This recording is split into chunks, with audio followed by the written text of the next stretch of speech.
Isang magandang araw po sa ating mga kapatid sa Hingog City Government Employees Association at sa ngalan po ng buong pamilya ng Public Services Labor Independent Confederation, bumabati po kami ng buong lugod dito po sa inyong taunan na pangkahalatang assemblea.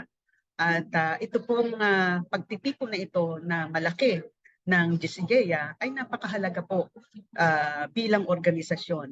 Mahalaga po ito sa demokrasya sa inyong organisasyon sapagkat dito po sa assemblea ay pag-uusapan po ninyo yung mahahalagang programa, yung kalagayang pananalapi ng GCGEA at kung ano po ang inyong mga gagawin na mga pagsasanay, mga activities, no? At direksyon po ng GCGEA sa loob ng susunod pa na mga taon.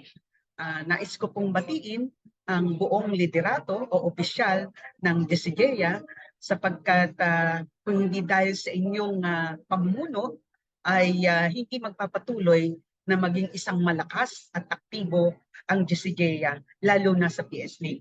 Mahalaga pong kasapi o affiliate ang GCGEA sa PSLA.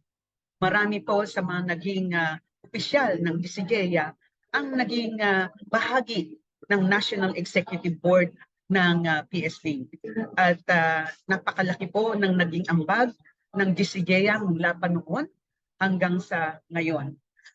Sana po yung maliit po na tulong na naipahabot po ng PSLA mula din po sa Public Services International nung panahon po na kayo po ay nasalanta ng baha dyan ay nakatulong.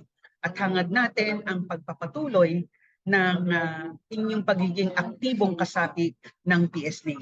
Sama-sama po natin haharapin ang mga hamon sa sektor publiko, ang hamon ng mga hinaharap ng mga kawani ng pamahalaan lalo na sa lokal na level. Muli, sa inyong pangkalatang assemblea, hinahangad po na isang produktibo at maganda ang kalalabasan po ng inyong pagtitipon. Mabuhay po ang GCGEA.